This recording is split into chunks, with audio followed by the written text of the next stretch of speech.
یہ سزا اقوام متحدہ کے ماہرین اور جنوب مشرقی ایشیائی ممالک کی ایسوسی ایشن کی گردشی چیئرمین رکھنے والے ملک کمبوڈیا سمیت دنیا بھر سے معافی کی درخواستوں کے باوجود عمل میں لائی گئی۔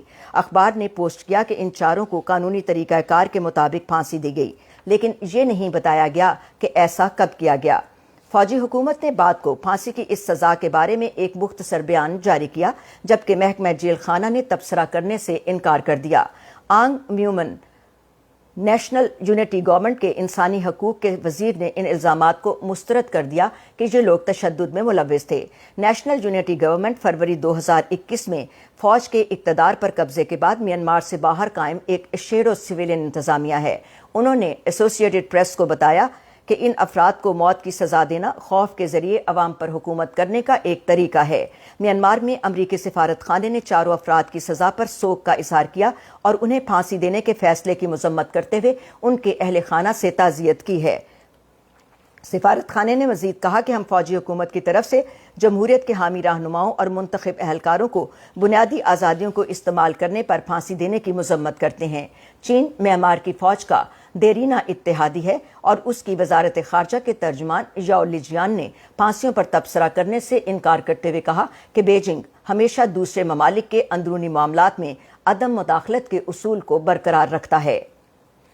امریکہ کے افغانستان کے لیے نمائندہ خصوصی تھامس ویسٹ اور افغان خواتین، لڑکیوں اور انسانی حقوق کے لیے خصوصی ایلچی رینا امیری ازبکستان میں 25 اور 26 جولائی کو افغانستان پر بین الاقوامی کانفرنس میں شریک ہو رہے ہیں۔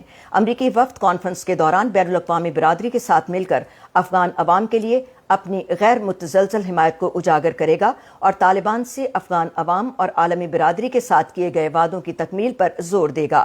بین الاقوامی برادری ایک ایسے مستحکم پرامن اور جامع افغانستان کے لیے پرامن ہے جہاں خواتین، نسلی اور مذہبی کمیونٹیز سمیت تمام افغانوں کے انسانی حقوق اور بنیادی آزادیوں کا احترام کیا جائے، جو افغان سرزمین سے دہشت گردی کے خطرے کو بھی روکے۔ امریکہ کے دہشت گردی اور فائنینشل انٹیلیجنس کے شعبے کے نائب وزیر خارجہ برائن نیلسن افغان عوام کو درپیش اقتصادی چیلنجوں سے نمٹنے کے لیے طالبان کے ساتھ ملاقات کے لیے خصوصی نمائندے ویسٹ کے ساتھ ہوں گے۔ ادھر طالبان کی وزارت خارجہ نے ایک بیان میں کہا ہے کہ این ایس سی کے نائب اور ازبک صدر کے خارجہ پالیسی کے لیے خصوصی نمائندے عبدالعزیز کاملوف نے افغان وزیر خارجہ امیر خان متقی اور ان کے وفد کے اعزاز میں عشائیے کا اہتمام کیا۔ افغانستان کے لیے ازبک صدر کے خصوصی ایلچی نے بھی شرکت کی۔ بیان میں کہا گیا کہ وزیر متقی نے کاملوف سے افغانستان اور ازبکستان کے درمیان بنیادی ڈھانچے کے منصوبوں، بالخصوص ترمز مزار شریف، کابل پشاور ریلوے کے بارے میں سروے اور عملی کام کے آغاز پر تبادلہ خیال کیا ہے۔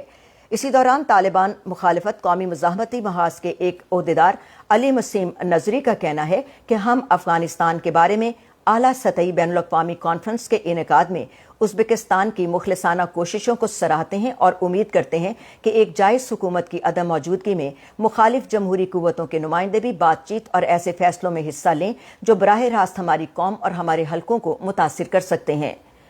افغانستان میں طالبان کی ریاستی ڈیزاسٹر مینجمنٹ کی وزارت کا کہنا ہے کہ افغانستان کے 10 صوبوں میں گزشتہ 3 روز کے دوران اچانک آنے والے سیلابوں میں 18 افراد ہلاک اور 19 زخمی ہو گئے۔ وزارت کے ترجمان مولوی محمد نسیم حقانی نے وائس آف امریکہ کو بتایا کہ ان صوبوں میں سیلاب سے آبپاشی کی زمینیں بھی تباہ ہو گئیں۔ اسی دوران افغانستان میں موسم کی پیش گوئی کرنے والے ادارے نے افغانستان کے کئی صوبوں میں آئندہ 24 گھنٹوں کے لیے مزید بارشوں اور سیلاب کی پیش گوئی کی ہے۔ افغانستان کے 28 صوبوں میں آج پیر کے روز سے پولیو سے بچاؤ کے قطرے پلانے کی مہم کا آغاز کر دیا گیا۔ طالبان کی وزارت صحت عامہ کے ایک بیان میں بتایا گیا کہ 4 روزہ مہم کے دوران 5 سال سے کم عمر کے 67 لاکھ بچوں کو پولیو کے قطرے پلائے جائیں گے۔ پولیو کے حفاظتی ٹیکوں کی مہم جنوبی، جنوب مشرقی، شمالی اور مغربی صوبوں کے 248 اضلاع کا احاطہ کرے گی، جن میں وہ اضلاع بھی شامل ہیں جہاں موسم سرما میں رسائی ممکن نہیں تھی۔ طالبان سے منسلک باختر نیوز ایجنسی نے معتبر ذرائع کے حوالے سے بتایا کہ پاکستانی علماء کرام کا 8 رکنی وفد تحریک طالبان پاکستان یعنی TTP کے رہنماؤں سے مذاکرات کے لیے آج پیر کے روز کابل کا دورہ کرا ہے۔ وفد کی قیادت مفتی تقی عثمانی کر رہے تھے۔ طالبان نے ابھی تک پاکستان کے مذہبی علماء کے وفد کی کابل پر آمد کے بارے میں باضابطہ طور پر کوئی تبصرہ نہیں کیا۔ عالمی ادارہ صحت یعنی WHO کے director general director general Tedros Ghebreyesus نے اپنے اختیارات کا استعمال کرتے ہوئے مونکی پاکس کو عالمی تشویش کی پبلک ہیلتھ ایمرجنسی قرار دیا ہے۔ ٹیڈروس نے یہ فیصلہ ایک ایسے وقت پر کیا جب ہفتے کو صورتحال کا جائزہ لینے کے لیے بلائی گئی ایک ہنگامی کمیٹی کا اجلاس اتفاق رائے نہ کر سکا۔ اس سے قبل ہنگامی کمیٹی کا اجلاس گزشتہ ماہ طلب کیا گیا تھا جب 47 ممالک میں 3000 سے زائد مونکی پاکس کے کیسز WHO کو رپورٹ کیے گئے تھے۔ اس کے بعد سے کیسز میں اضافہ دیکھا گیا اور اب تک 75 ممالک میں 16,000 سے زائد کیسز رپورٹ کیے جا چکے ہیں، جبکہ بیماری سے 5 اموات بھی ہوئی ہیں۔ WHO کے آخری اجلاس میں کمیٹی اس نتیجے پر نہیں پہنچ سکی کہ آیا مونکی پاکس عالمی صحت کو خطرہ ہے یا نہیں۔ ٹیڈروس کا کہنا ہے کہ انہوں نے معلومات پر غور کیا ہے، جس کے بعد انہوں نے یہ سمجھا ہے کہ یہ بیماری عالمی سطح پر پھیل سکتی ہے۔ ان کا مزید کہنا تھا کہ وبا پہلے ہی تیزی سے دنیا میں پھیلی ہے، جس کے بارے میں ہم بہت کم جانتے ہیں۔ ایئر لائن ڈیلٹا نے 100 737 میکس 10 جہاز خریدنے کے معاہدے پر دستخط کر دیے۔